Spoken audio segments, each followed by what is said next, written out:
everyone, here we are, January 6th of 2025, and let's see, that was just for posterity. Now you know the date that I'm doing this. So here we're looking at chapter 24, something about industrialization and imperialism, the new world order of Europe. So here we go. Ooh, let's see if my mouse works. It works. All right. So we've got the Europeans. Last time we were talking, the Europeans they're starting to expand across the globe into Africa and South America. We're doing South America next, like next chapter, I think, and into China and India. And so we've got two different groups really that we're talking about. We're talking about the governments, and then we're talking about the businesses, the corporations of the governments. So, for example, the tea magnates, the tea people. And so the tea people want to go into India, they want to go into, or the coffee people maybe, I'm talking about Java here, or the spice people. The companies are going to go into these places, and they're going to make a lot of money. You know, the governments themselves, they look at this, the expansion, like on the other side of the world, and they're starting to see, maybe we don't want to do that because it costs money, you have maintenance fees. Obviously, if you're expanding into somebody else's place, you got war, and you got to figure out the whole government situation, the different religions, and sometimes these governments are like, maybe not. Maybe we don't go into that area. But then the businesses, the corporations are saying, hey, profit. And so, for example, so we've got some interesting cartoons here. We've got, it looks like, this is England. That's Queen Victoria. It looks like, and then you've got the German, the Kaiser there, and some guy from looks like Dutch, or there's Holland, so she'd be Dutch, and wherever he's from looks like Japanese, and then the Chinese guy in the back, and they're splitting up the word China. It looks like a giant pizza pie, and then here we have other people, and they have the grab bags. What country do you want? What country do you want? So this is what's going on. So just talking about Java, which is one of the big islands of Indonesia. And so there's a picture of Java. Back behind you is the giant map on the wall, and Java is right there. Originally, Dutch traders were content in being vassals, but ultimately the Dutch are going to start making some deals with the people of Java, because the Dutch are European, and they're going to have the bigger, better, badder technology, specifically guns, specifically communication. And so once they start getting their fingers into the Java situation, with the spices and that kind of stuff, tea, they're going to start expanding into this island. And our book talks about how sometimes the Java, the corporations, what they'll do is they'll say, hey, we'll help you out with this particular situation for a small piece of land. And we'll help you out with this other situation for a small piece of land. And then pretty soon, the entire island, the vast majority of the island, is owned by the Dutch. That's kind of an interesting way of doing it. All right, and then we get the British. And so here we have, in our cartoon here, we've got a lady, and she's Lady, it looks like Lady Justice, or Lady Liberty, or Lady Imperialism. And we have the lion, and that represents Britain, Great Britain. And then you have the tiger, and the tiger represents India. And so what's going on here, the last time we talked about India, we had the Mughal Empire, and that's going to start kind of fading away because the British are going to start coming in. And the British are going to come in, and they're going to see that India is not one collection of people. It's several different groups. Specifically, if we talk about religion, obviously you have the Muslims, and then you have the Hindus, and then we have the Buddhists and others, but the Muslims and the Hindus, and they're not necessarily getting along, and the British are going to come in there, and they're going to drive a wedge in there. And then also we've talked about the caste system, and how the caste system, you have all the different people with all the different rules, all the different parts of that triangle, And the British people are going to say, hey, we can use that to our advantage also, and try to drive wedges in here. And once they have wedges of discontent, once they have wedges where the people are not all trusting each other, then it's easier for the British to come in and swoop in and take over. The British have better weapons, they have better pay. That's kind of an interesting idea. And so the British are going to come in. Next slide, let's worry about this slide. The crown jewel of the British Empire, they call that, or India is called the crown jewel, because one, it's basically a continent pretty much to itself. We call it a subcontinent. The subcontinent of India, the subcontinent of Asia is India. I guess the crown jewel would have been, you know, the Americas, but something about 1776. All right, so India. So the British are going to come into India, and they are going to start paying Indians from India. They're going to start paying them to help drive the wedge, and so we call that group of mercenaries who are going to take British money. Indians who are taking British money. We call them sepoys, and there's a picture of, I was going to say newer sepoys. It looks like World War II era. And so then the argument was, why does Britain need India? Well, India has lots of resources, like a lot of resources, natural resources. Cotton, certainly. Spices, certainly. Tea, certainly.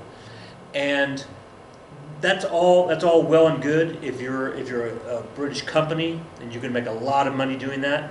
Why is the British government interested in taking India as a colony? Why would the British government be interested? Because if they don't do it, then France might do it. And if France gets a hold of India, well, then that's a whole different ballgame. Just during this time period, Britain is going to have a war with France like 5 different times, and they're going to win 4 of those 5. Which one did they lose? Do you know? Interesting. And so this is why the British want India, just to keep it out of the hands of France. There's an interesting idea. If I can't have it, if you can't have it, I can't. Okay. So obviously, conquering, man, you gotta have a battle or 2 or 3 or 4. And they tried that over here in the colonies, over here in the United States, or the American colonies, and how did that go for them?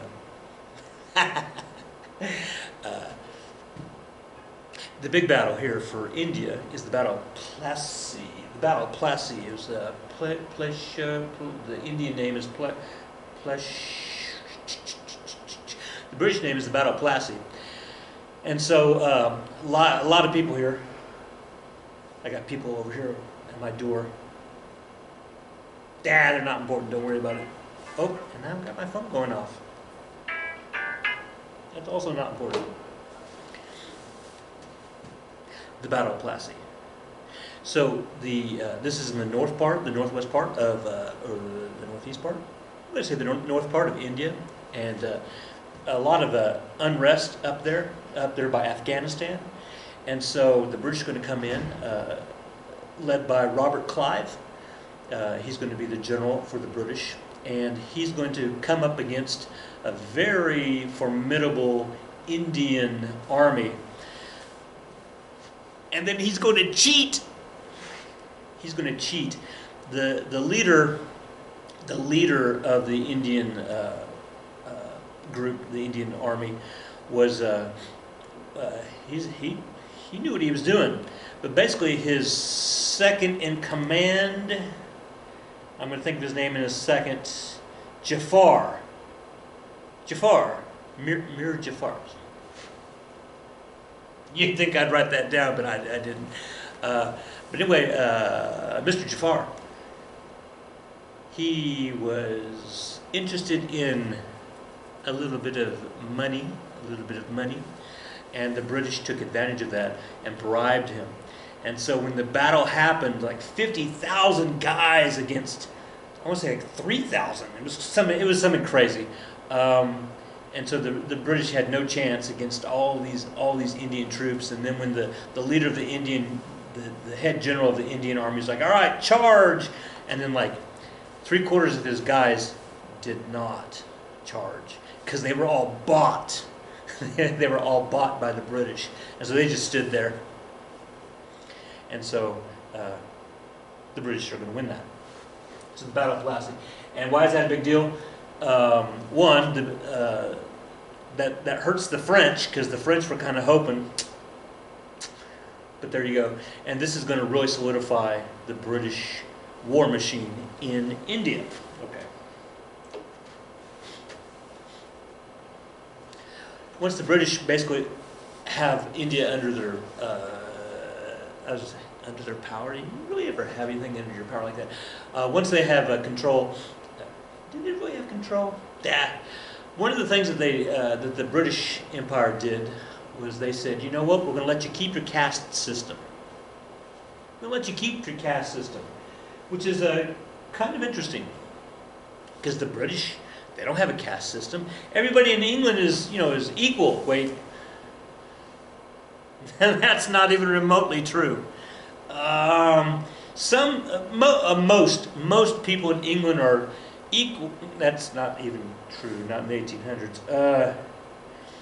Nobility, king. Okay, some people in England were equal. Some people were equal, which is more than in India, because in India you had the caste system. So whichever caste you were in, you were equal. But the British, they didn't have that. But they kept it. They kept it in India. Why? Because if you can keep it there, then that again you can drive wedges into the different castes, and you keep people separate. Because if you put them all together, well, there's a whole lot more of them than there are of the British, and so you keep them working like that. Indigenous population was able to keep their governments going, like the neighborhood, the town level governments were allowed to keep going, and you do that so that people were okay with that. Attempts at bringing, this is funny, attempts at bringing European culture. So the European dress, you think about the people talking about the 1800s, in England, they're dressed in these big wool coats, because England can get a little bit of chilly, and the nice big heavy wool coats, right? Yay! And then you go to India, where it's like 120 degrees in wool coats. Not so much. And then the whole style of architecture and all that kind of stuff that the British were used to having, not so much in India. Even stuff like ice. Hey, we're going to have ice in our tea. No, you're not. Not in India. That kind of stuff. So culture, still had to work on that. And then before 1800, there were some mixed marriages. Mixed marriages were common, but not after. Okay. So I just said that British reinforced the caste system. Why? They reinforced the caste system because that way it keeps everybody in their spot. The Dutch, it's kind of interesting. The Dutch chose not to spread Christianity into Java. Why would the Dutch not spread Christianity onto the island of Java? You know what? I'm going to let you think about that. I may come back to that. Here's a fun word: nabob. A nabob. Have you ever been called a nabob? Nabob. A nabob. Well, probably not. It's kind of like a grandma word. You nabob. A nabob is a government official who came in to basically make money off other people's misery. Fortunately, we don't have any nabobs in the current in 2025 in America. No nabobs. So we've got the anti-nabob, this guy right here. This is General Cornwallis. General Cornwallis, if you're in my AP US history class, you're going to remember him as he's the guy that the cannonball came in and the scrambled eggs and the whole thing at breakfast. He's the one who lost at Yorktown, and so he's going to get moved over to India, and he's going to remove some of these nabobs, because he's going to clean these guys out of here, and he does a pretty good job of doing that. I like this cartoon here, General Cornwallis. He's guns. Oh. And so he's got his broom and he's sweeping these losers out. The down here says a regular, meaning a regular is the name of a person in the army. A regular soldier, although he's General Cornwallis, a regular who turns out. He's turning these people out. He's kicking them out. Or, what I like about it, it says, or cleansing the Augean stables. Cleansing the Augean stables. Does anybody get that reference? Cleansing the Augean stables. Anybody get the reference? Get the reference?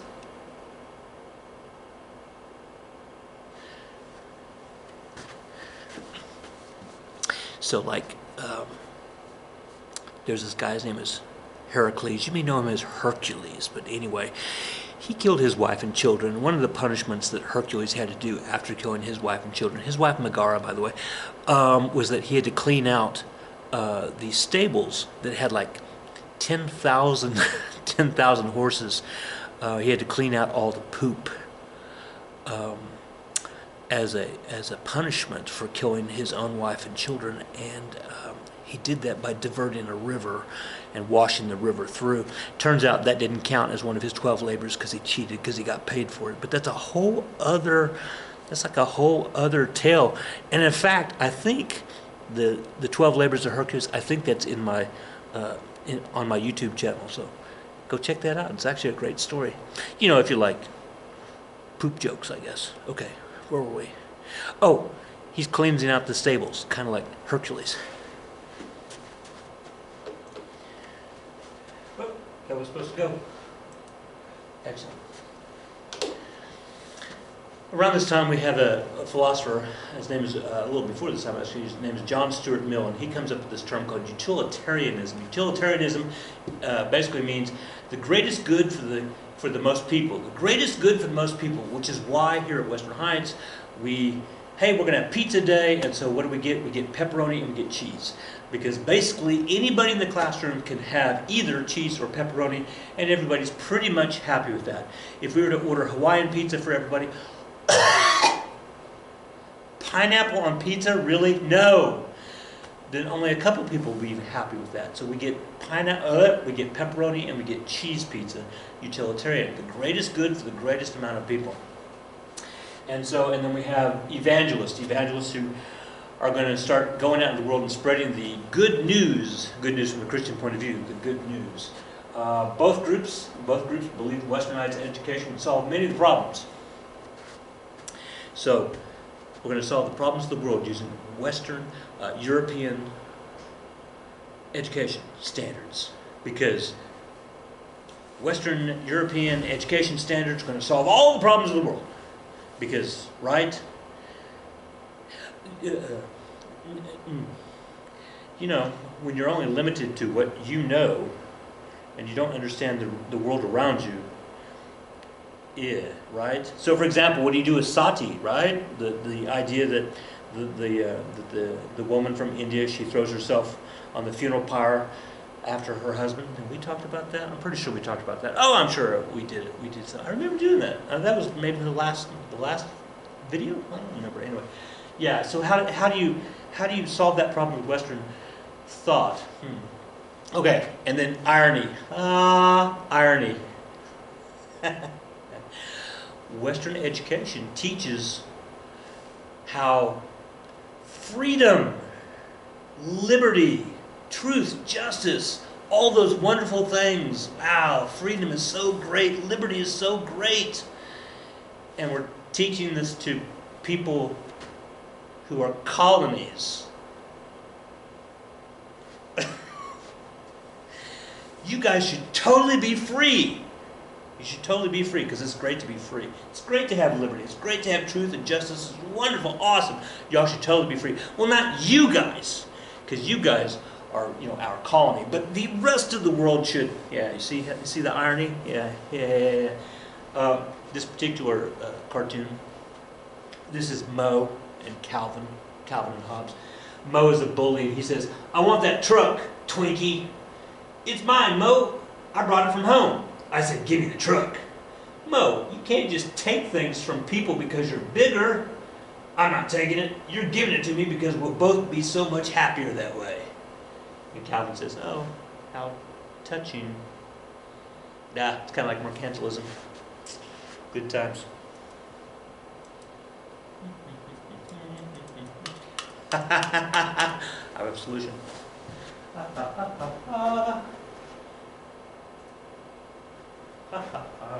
See, just got to keep the cursor on the screen. All right.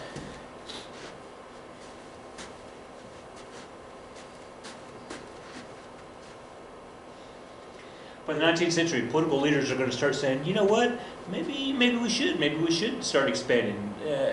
I mean, the corporations make a lot of money. So how are we going to divide up the world? How are we going to divide up the world? So here's looks like a guy in a German outfit, and he's got, and other guys are here, and he's splitting up the pie. It says Afrique. So this looks maybe a French cartoon because that's Afrique, right? And why? Why are the political leaders now saying maybe it is worth it to go out there and colonize?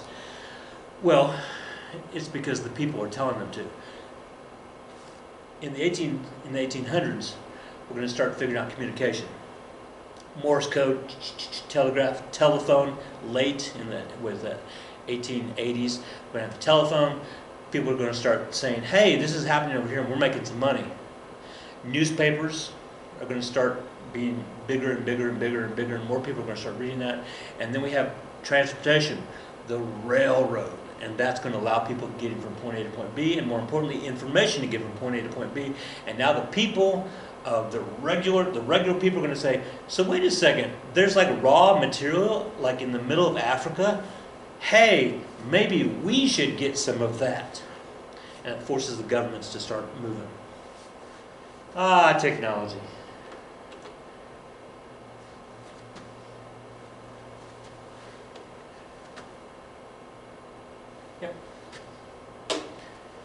By the 1800s, we had this huge technology gap between basically the Western world, we're talking about Western Europe, and really in America as well, and then basically everybody else.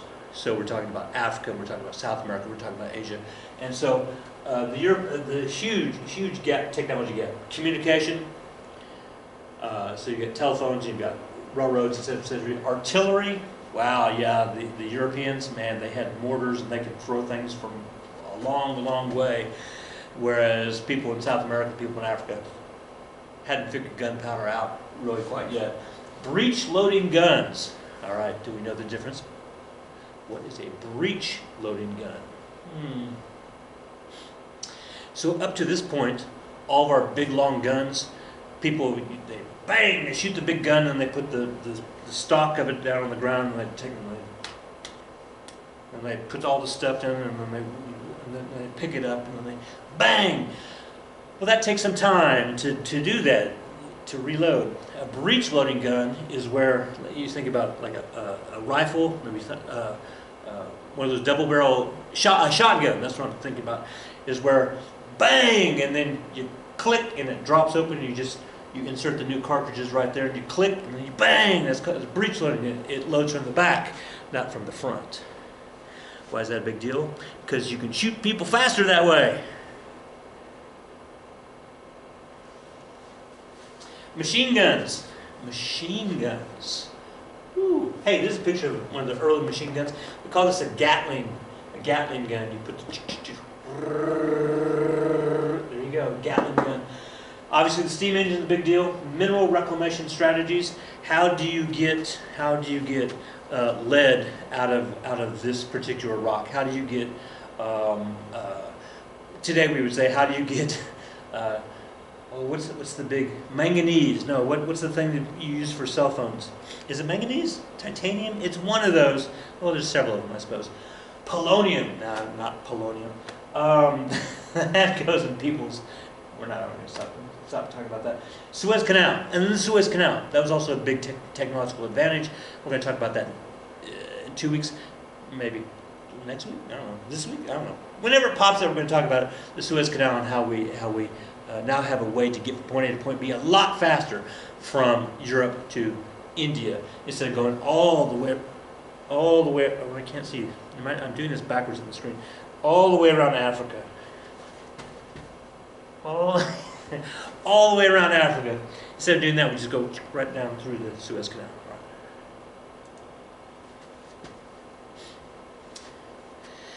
But just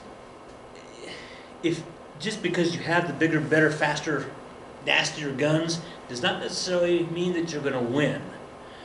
And so we do have a couple of stories where the underdog is going to do some stuff. For example, we have in 1879 we have the Battle of Isandlwana. There's an L in it. Isandlwana, between the Zulus and the British. And so the Zulus down there in basically South Africa, and the British are going to show up. The British are going to come in because the Dutch own South Africa, and then there was a war with that, and then the Dutch were owned by France, and then because Britain and France don't like each other, then the Britain came in and took over South Africa, and the Zulus weren't very happy about that. So the Zulus, led by Shaka Zulu, going to come down. The Zulus have spears and they have cowhide bucklers, shields, and they're going to have a battle with some British troops who have guns. Spears versus guns, and you think to yourself, don't bring a spear to a gunfight unless you're a Zulu. Now the Zulus had an advantage in that they had like 30,000 troops, and the British had like 500 guys, or something crazy like that. I don't remember the numbers, but it was overwhelming odds. And so, see, the indigenous people, without the guns, they rose up against their oppressors. Hey, good for the Zulus. And then what happened was that, I want to say it's 1,500 British guys died, something crazy like that.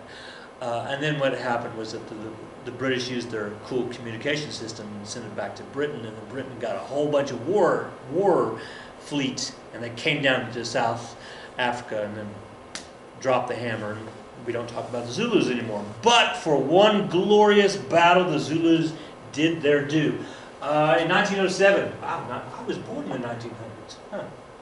The Maji Maji uprising in Germany. No, not in Germany, against the Germans. This was actually in Tanzania, which is over there on the east coast of where Mount Kilimanjaro is. A lot of people, malaria. There you go. Tanzania, malaria. What are we talking about? The Maji Maji. So the Germans came in and took over this area and said, hey, we would really like you guys to farm cotton for us, because the Egyptians, who are just north of Tanzania, they're making a killing on cotton. So we want you to do this for us. And here's the problem. The cotton plants, man, they absorb a whole bunch of water. And this particular region of Tanzania was not water rich. And so it sucked up a whole bunch of water that then people couldn't use water for other things, which causes issues. And then on top of that, hey, know your culture. Know your culture if you're going to go into another country and try to suppress them. Know the culture. So the Germans came in. I'm so used to saying the British came in and destroyed everything. The Germans came in and said, hey, new rule. We're environmentalists. So we don't want you to cut down these certain trees, and we don't want you to kill these certain animals, because Mother Earth and the oppressed Maji, they said, but if we don't kill the pigs are going to eat all the cotton. They're going to come through and they're going to eat all the cotton plants. And the Germans are like, nah, because that's not going to happen. And that's what happened. The pigs came in and destroyed a whole bunch of the cotton fields, and then the Germans were like, hey, you need to plant more cotton. And the people of Tanzania were like, no, we can't plant more cotton because that just encourages the more of the pigs. And then the Germans were like, okay, well, new rule, click, we're going to start shooting you if you don't produce more cotton. So we're going to have a quota system for you guys to have this. And so the Maji Maji rebellion came about, the uprisings came about when one of the witch doctors, the Tanzanian witch doctor, he said, hey guys, I've got this really cool potion, and when you drink it, then all of the German bullets, the bullets coming out of the guns, are going to turn to water. So if you drink this, then the bullets won't hurt you because they're just water, and you can't be hurt by water. So drink the potion, and then let's go kill some Germans. And that's...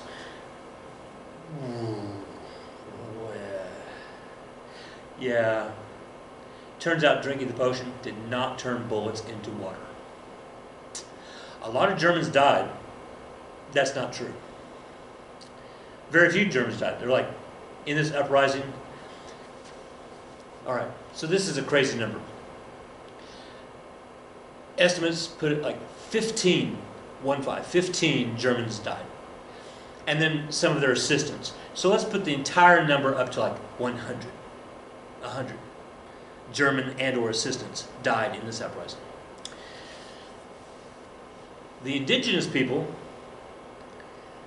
when the uprising was eventually put down, after those 100 Germans or so were killed, when the indigenous people had done that, the Germans came back with a fury. Oh my goodness, they were not happy about that. And what the Germans did was they started to burn the farmland. Clear cut, burn it. Which means people didn't have food to eat. There are estimates that say between 75,000 and 300,000 people died from starvation because of those 15 Germans died. 15 Germans, 300,000 Africans.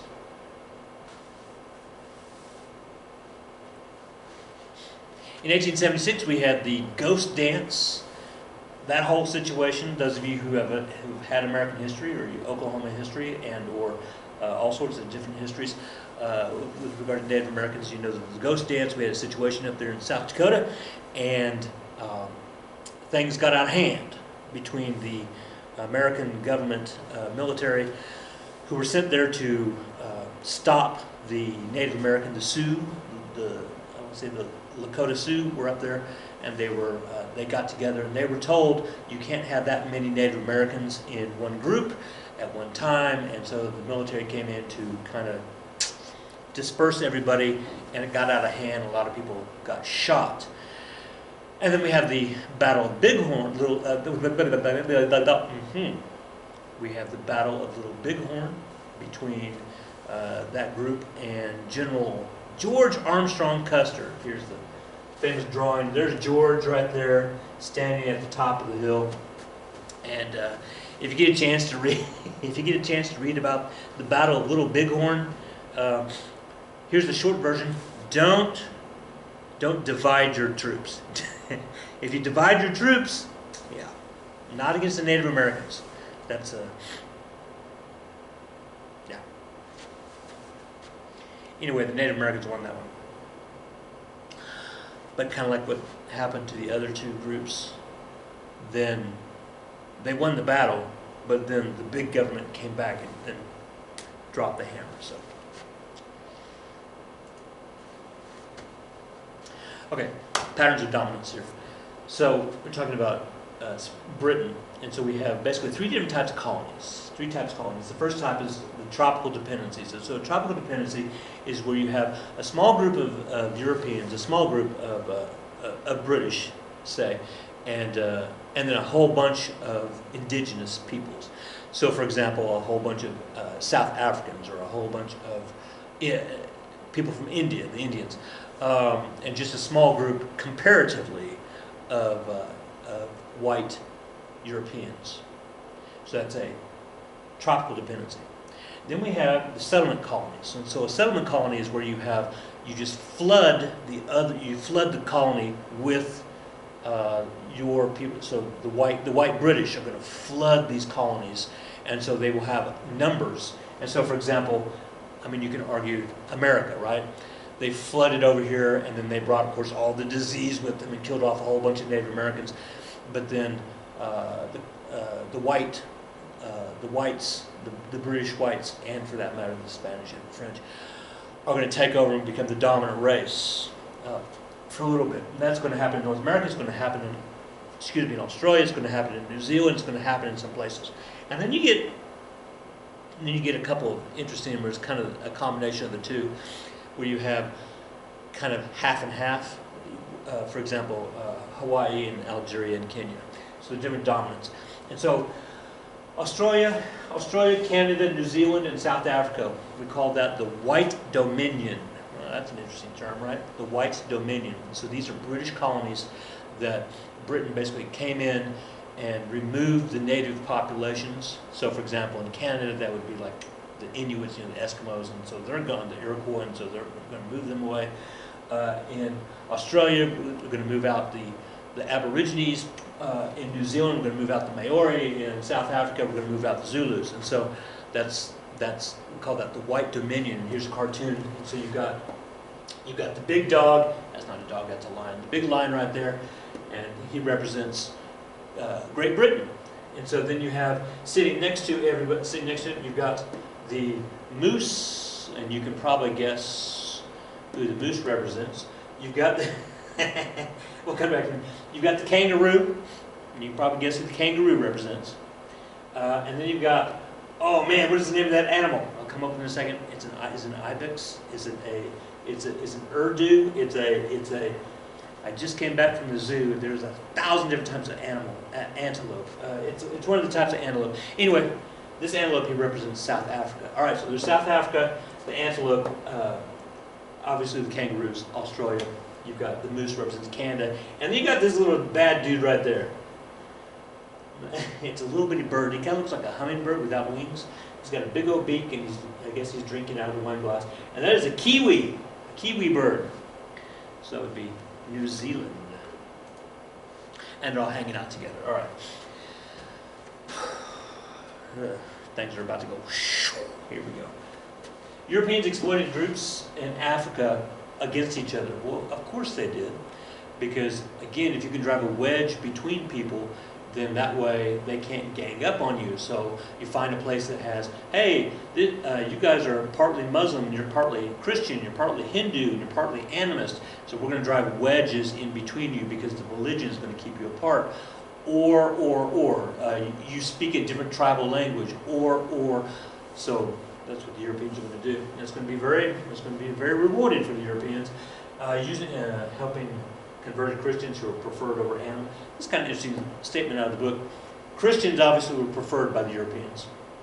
Go in and Christianize an area. So if you're already Christianized and the Europeans like dealing with you, if they had to choose somebody else, then they prefer the animists. So an animist is a religion that animist is spirits within inanimate objects, like the rocks and the trees, and the stream and the forest and the grass. That's animism, and also ancestor worship. So you think about witch doctors stuff. That's animism.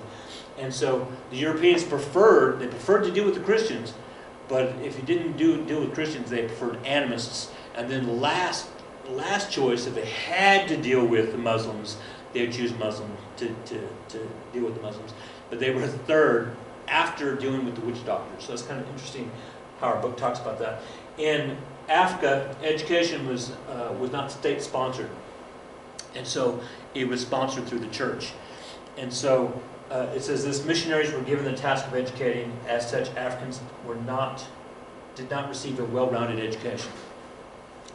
And so the question is why?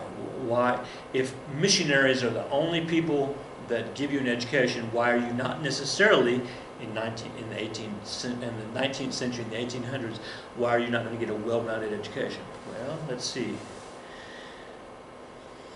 Right?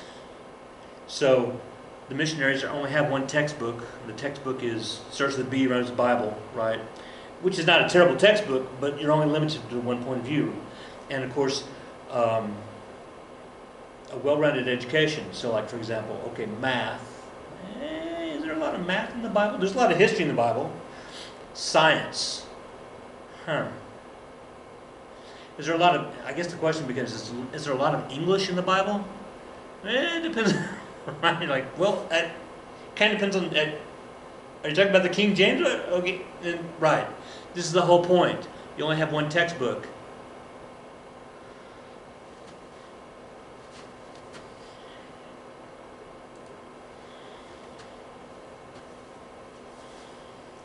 All right, and then we get to racism. As more Europeans came into the colonies, they began to segregate themselves. So the whites are going to stay with the whites, and the Africans are going to stay with the Africans, and talk about Africa. And with the people of India are going to stay with the Indians, and the New Zealanders, right. So because the Europeans are going to consider themselves slightly than everybody else, and especially the women. And so miscegenation, that word is difficult for me to say. Miscegenation was curtailed. Miscegenation is when you marry between different races. So a black person marrying a white person, a Asian marrying somebody from India, a Native American, you see what I'm saying? So that's the miscegenation, and so that's going to start being policed. It's going to start being curtailed. It's going to start being, no more. In fact, in the United States of America, we had rules about you can't marry between races. We had a rule in various states all the way up to like 1967, because in 1967 we had a Supreme Court case. This is not world history, or this is not American history. Why am I talking about this? That's important. In 1967 we had a Supreme Court case here in the United States. It was Virginia versus Loving. Yes, that's right. Virginia versus Loving in 1967, where a black and a white wanted to get married, and they were not allowed to get married in Virginia because the state constitution or the state law said you couldn't get married. And so they went across the border and they got married in Washington, D.C. And then as they came back across the border, they were arrested because some of their friends ratted them out. They were arrested and they were told you can't get married because you're black and you're white. And then they went to the Supreme Court, and the Supreme Court says, hey, you know what? That rule is stupid.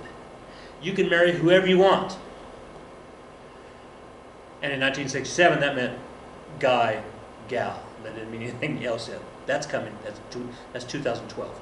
This is not U.S. American history. Let's go back to world history.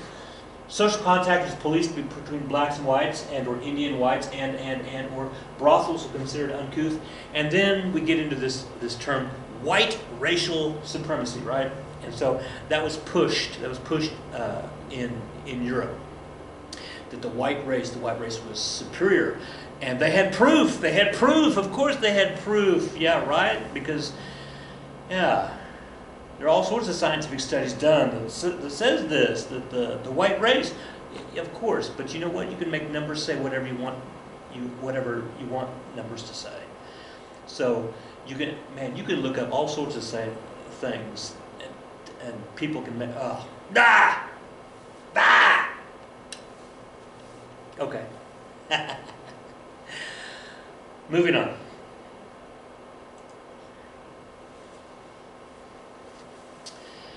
Late 1800s, Europeans began to instruct Africans on farming techniques. And you say to yourself, hey, the Europeans, look at that, they're helping the Africans out.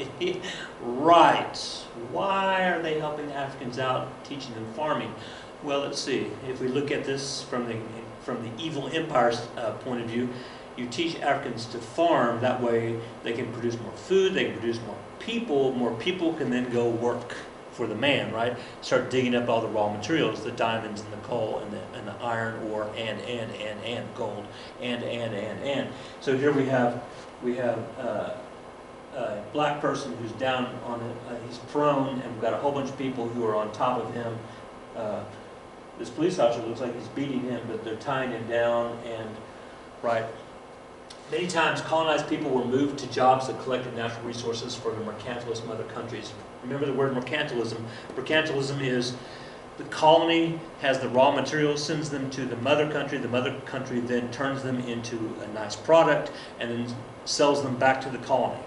So the colony has cotton, sells it to the mother, or gives it to the mother country. The mother country then turns it into clothes and then sells it back to the colony. So that's mercantilism. And so in Africa, they're going to have just a ton of resources. A ton of resources. They still do today. Late 19th century, some Belgian. Okay. This next part's a little disturbing. No, it's a lot disturbing. I like to apologize, but you know what? You need to see it. You need to see it. Late 19th century, some Belgian. I'm going to skip this for a second because I want to do this last paragraph and we'll come back to it. Railroads were constructed to move raw materials from interior lands to shorelines so that materials could be transported. And so there you go, transportation, railroads. All right, let's go back to this. In the late 19th century, so we're talking about the 1800s, late 1800s, some Belgian Congolese, so Africans from Congo, were beaten and threatened with harm to family members if production numbers did not meet quotas. So, for example, hey, we're going to have you get this much iron ore, and if you don't get this much iron ore for the week, we're going to do something to your daughter. We're going to do something to your son. We're going to do something to your wife.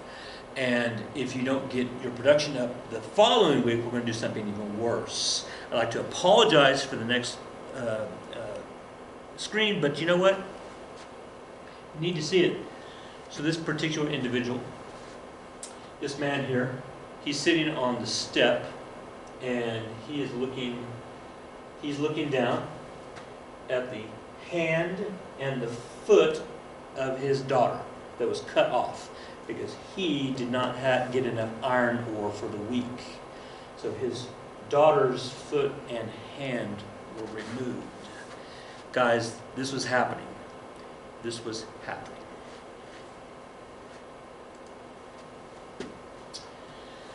Okay, in South Africa, we've actually already kind of talked about this. 1600s, South Africa. There's South Africa right there.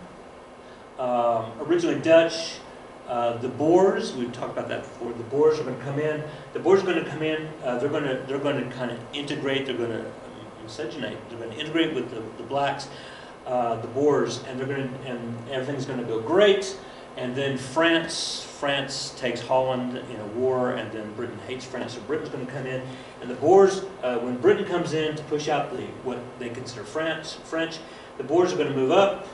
We have the Orange Free State, and then Transvaal, and so they're going to move up, and the British are going to come in. They're going to take over, and then the Zulus are going to come down and try to. And then we get the little battle with the shields. All right, all right.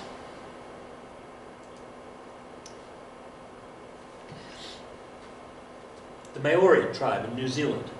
So Captain James Cook. There's actually 3 guys, and Captain James Cook is the second guy, but he's just easy to remember because I don't remember the other guy. But Captain Cook and the other guy before him discovered New Zealand. So New Zealand over there off the east coast of Africa, off the east coast of Australia. Somebody asked, I heard on the radio the other day. What was it the other day? Can somebody swim from New Zealand to Australia? Oh no, I saw it on a blog. And people who were answering like, no, you cannot swim from New Zealand to Australia. Well, it's just this far on the map. It's just that, well, it's just that far on the map. No, it is a lot further than you think. Plus, that water is chilly, and sharks. What are we talking about? Oh, so the people from Indonesia are going to kind of come around and they're going to island hop. They're going to island hop on all these different little islands they've never heard of. Oh, you've probably heard of like Fiji, but like Tuvalu and Kiribati and all these names that you only know if you do crossword puzzles. And so, what's another one? That doesn't matter. But eventually they're going to island hop all the way down to New Zealand. And that was like 30,000 years ago. And so they're going to form their own culture, and we call that the Maori culture. And so those of you who watch those of you who watch football, then and or rugby, actually it's probably more rugby, then what do they call themselves? The blacks. I think they're just called the blacks. But anyway, that's the name of the team. And they do the haka, right, which is the dance. I'm not going to embarrass myself, but basically the haka is where they go, and they have these various shouts, and it's kind of cool to watch. And so there's an early haka. Anyway, why are we talking about that? The British are going to come in the late 1700s. Captain Cook, he's going to come in. He's going to say, hey, new people that we can conquer. And they're going to come in, and actually early on they're going to do, the early British explorers are going to get along with the Maori. Well, not like the first time, because the first time they showed up, the British actually started shooting the Maori from the ship before they actually got onto the beach. But you know, first impressions, it's fine. But ultimately, they're going to work things out. The Maori are going to sign a treaty with the British, and then that's going to go to a British court, and the British court's going to say, you can't sign a treaty with these people, they're ignorant. That's what the court actually said, that the Maori were too simple to understand the treaty. Wow, biased. And then, well, there you go. And so today, New Zealand is part of the White Dominion, but we still have, in fact, I just looked it up, like right before I started doing this. There are close to a million Maori live in New Zealand. So they're coming back. Cool. Then you get Hawaii, a couple of islands out there in the Pacific. Also discovered by James Cook. Well, he gets the credit for it, whether he did or not, but he gets the credit. And so James Cook out there, the Hawaiian Islands, and what are they known for? Well, they're known for as a gas station between point A and point B today, but sugar cane. I would do the hulu dance from the commercials back in the 1970s, because I'm that old. So, sugar, from Hawaii, oh, CNH, pure cane sugar from, I'm not going to hulu dance though. And everything's going to go great, and everything's going to go wonderful. Well, of course, when the Europeans show up, then they're going to spread their disease, because that's what happens. A lot of Hawaiians are going to die, but they're going to sign a treaty ultimately with the British, etc., etc. And from 1810 to 1893, from 1810 to 1893, it's actually called the Kingdom of Hawaii. The Kingdom of Hawaii. We're going to actually have a president or two before 1893. They're going to say, maybe Hawaii. But in 1893, we're going to, King Kamehameha is now gone, and so we have Queen, here we go, Queen Liliuokalani, Queen Liliuokalani. Look it up in your book. I said that correctly, I think. And she's going to ultimately abdicate the throne because of a lot of pressure from American businessmen who are going to come in and take over the sugar industry, etc.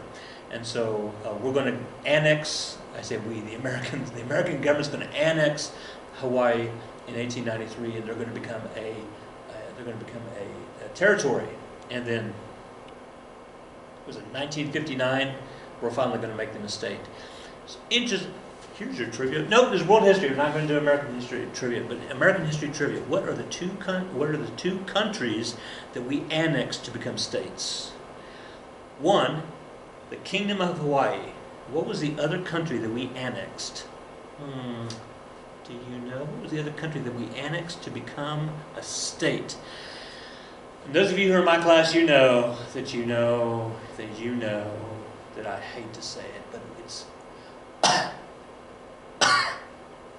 Texas. All right, moving on. Oh, there's our FRQ topic. Maybe we'll talk about it. Can you answer this question? Those of you who have read your books, it says this quote. Here's your question. Economic dependence complemented the political subjugation and social subordination of colonized African and Asian peoples in a world order loaded in favor of the expansionist nations of Western Europe. But what that statement just said was, hey, the Europeans had significant advantages over going out there and putting their thumb down on the people of Asia and Africa. They had advantages. And so it says, discuss the veracity of the statement. The veracity means discuss the truth. How is that true or not? And so that would be an interesting question. And if you're currently with your book, it's on page 567. Maybe you can answer that. But not right now. I'll let you know. Okay. Questions, comments, outcries, outbursts? Nah. See y'all on the flip side.